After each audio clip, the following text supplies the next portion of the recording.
Mon but à moi, c'est de faire le pont entre l'art et la mode, tout en impactant le moins possible l'environnement, parce que c'est super important.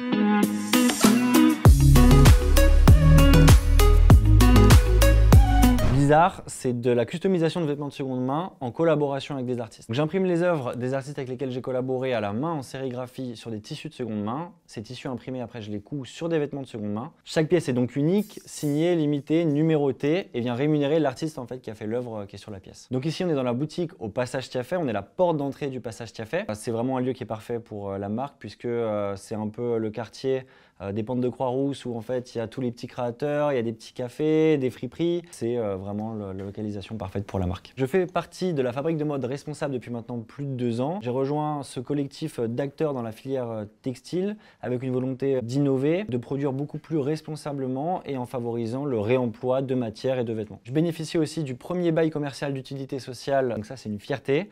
Concrètement, c'est un bail commercial classique, mais en plus de ça, j'ai des objectifs sur lesquels je suis audité tous les ans. Si ces objectifs ne sont pas atteints, le loyer augmente. Ça permet d'avoir des entreprises qui sont environnementalement et socialement propres sur le territoire lyonnais. Donc il y a à peu près 2 ans, j'ai pu bénéficier d'un accompagnement numérique et digital avec l'ENE, donc l'espace numérique entreprise, qui m'a été super utile notamment pour faire de la publicité sur les réseaux sociaux.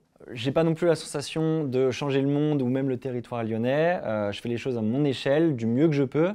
Mais quand même, je réemploie des vêtements, je fais attention à ne pas impacter l'environnement sur chaque étape de la production. Et le but, c'est qu'en grandissant, je puisse me sourcer un peu plus localement, et si possible dans des structures en réinsertion professionnelle, comme par exemple le foyer Notre-Dame des Sans-Abri qui fait ça très bien. Mon premier gros objectif, c'est de trouver mon local pour pouvoir gérer toute la production en interne. Et le deuxième objectif, qui se fera en parallèle aussi, c'est l'ouverture de nouvelles boutiques en France et aussi à l'étranger pour pouvoir diffuser un maximum le Made in Lyon partout dans le monde.